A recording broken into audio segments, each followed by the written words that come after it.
Hello and welcome to Steve McDonald's Arts and Crafts. And what I'm going to be doing today is I'm going to be doing a paw, and then I'm going to be turning this paw into a table using these legs that I've got off the internet.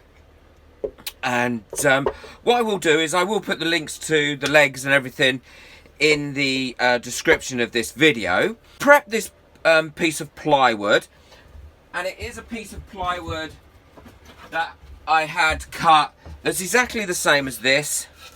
Okay, same size, just it's a little bit wider, just slightly longer. And I have these cut, as I've said before, at my local DIY store. I buy a whole sheet and I get them to cut it into various different sizes that I want them to cut it into. Now I do find that this is better than MDF. It is lighter, and I think it's easier to screw into if you're going to turn it into a table or something like that. And I have prepped this board in such a way that it isn't going to produce lots of tiny little micro bubbles. So I've gone over it with acrylic paint, and I've also prepped it in the same way as that I prepped my MDF as well, to allow it to run over the edges, because I do want it to cover the edges as well. And if you want to know how to prep this and how to sort it out, I didn't want to show you in this video because it makes the videos too long. Have a look at the video above. If you tap that link, then what it'll do is it'll put it into your play next videos, and it won't stop this video. It'll just allow you to watch the video on how I prep it. And I think it is important to prep. Now some people say they don't need to prep MDF, and actually you're quite right, because MDF is made out of resin, so it won't release little air bubbles, but plywood will. It will release little air bubbles that will constantly keep releasing if you don't seal it first. So that's why I always seal it first. If you like my videos and you're really enjoying what you're doing and you're learning from stuff that I'm doing, please hit the like and subscribe button and that little bell so you don't miss out on any future upcoming videos. I've got lots of videos for the beginner and how-to videos, how to use resin and different things on my channel. So please take a moment and subscribe, and please leave a comment. Actually, the majority of the resin I've mixed up as black because I want that to be my background and base. So I'm just going to pour this on and allow that to spread out a little bit, and I will spread that out quite considerably. Now I try not to over mix the amount I need, because to be honest, I don't want to waste the resin. I don't want it to be pouring all off the sides because it's not cheap. Now, I do see some people, they mix up so much, and the majority of it isn't on the board, it's on the actual drip tray or the silicone mat that they're using, and I try not to do that because I don't like waste. So this is the black and the mica, the black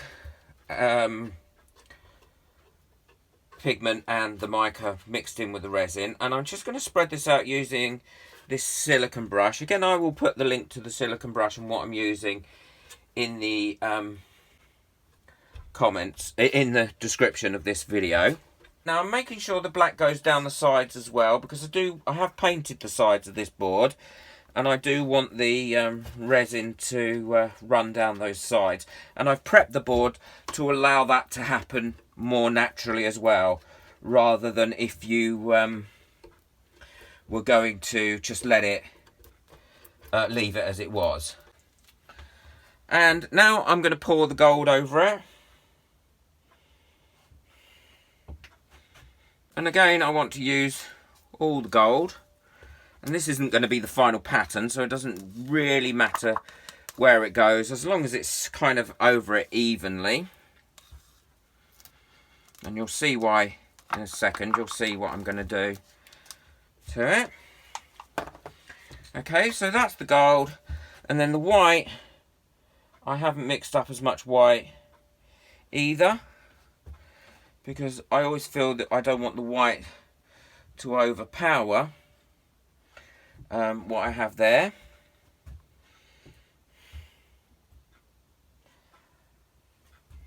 Okay, I quite like that as it is. And what I've got here is I've just got a large squeegee scraper that I got from the local hardware shop. And what I'm going to be doing is I'm just going to be running that roughly over this, probably in one direction, as you can see. Okay, and it is looking a bit messy at the moment. And I'm only using the weight of the scraper. I'm not pushing down too much on this, because what I don't want to do is just mush it all together. And you'll see why in a second. But I do want to merge all those colours kind of in to what I'm doing. Now, I do quite like that as it is, again. I want to make sure I've got everywhere and there's no harsh black edges, because that's easy to do. Okay, and I'm happy for that again to run down them edges and down them sides. And now this is where I'm gonna take my heat gun and I'm gonna start heating that resin up, which will not only get rid of the bubbles, but it will also move this resin around, and you'll get some great colours, and you should get some great cells as well coming through of the different colours. So I've gone over that now like that, and that's warmed that resin up, and that should bring any bubbles to the top, and they will pop in a second. And now what I'm going to do is I'm going to pour my remaining white in a really thin line, just going through that. It kind of gives it a little bit of marbling. And I think I've judged this well enough. Okay, I'm going to go through there.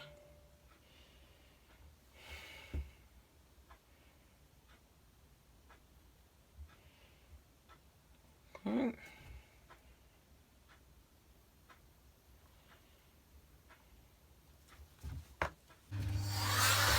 Okay, and now I'm going to blend that in as well.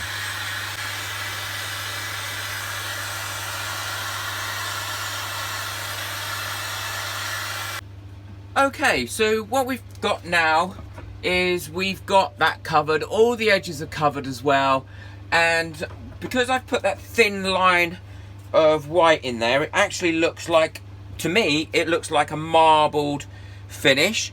We've got rid of all the bubbles, and I've ensured it's down the sides. So all we need to do now is wait for this to cure. Once it's fully cured, then I can show you how to turn it into a nice side table. And this has been, this is quite a good heat resistant resin as well, I find. So it'll be ideal for cups and things, but I would ask people, I would put coasters on here that I will make as well, in the same colours, and I would ask them to use the coasters, because obviously you don't want it to get ruined, but it would look nice in a bedroom or anywhere like that. Okay, so we'll be back as soon as this is cured, and we'll turn it into a table. So this pour is nicely cured now and dry, and I have to say I am ecstatic how this has come out. I absolutely loves it. It really has come out well. It's come out looking quite marbled. It's got exactly the same effect that I was looking for, with the veins running through it and with the different colours and some cells popping up. It's gone all around all the edges, so I'm really pleased about that. And what I've done is I've actually painted the back of it in a matte red before I add the legs. So I really cannot say how pleased I am with this. I think it really does look great. So what I'm going to do now is I'm going to put these legs on it, and I've actually laid it onto 2 tea towels or dishcloths or whatever you want to call them, just to give it a bit of so it doesn't scratch, because I actually won't use this table now for probably in about 4 weeks. I will let it cure a lot more and to get a lot harder, and you know that can take about 4 weeks. So I've got these legs, which the description's in the below, and I'm going to be putting these legs on here, like so, and then screwing them in, ready to use it as a coffee table. I'm not going to show you me screwing them in because I think that would be extremely boring. But needless to say, I've got screws. What I will do is I will counter drill the holes first, making sure I don't go through into the picture, and then I shall screw these on and then put the little feet that it comes with on, and then I'll show you what it looks like in the living room as a table. So here we go, the table's finished. Sorry about the wobbly camera. Little doggy there, Daisy. And as you can see, it's come out really, really well. It's ideal size for a little coffee table. On the rug, the legs have come out really well as well. It's completely cured now. And I'm very pleased with it. I loved it. And now little Lily's coming to have a look. Hello, Lil. Yeah, it's a new coffee table, sweet. Well, thank you very much for watching. I hope this has inspired you to turn your paws into a coffee table. And I hope you've liked the techniques in both pouring and creating. Thank you very much for watching. Take care. Please leave a comment and don't forget to subscribe. Bye.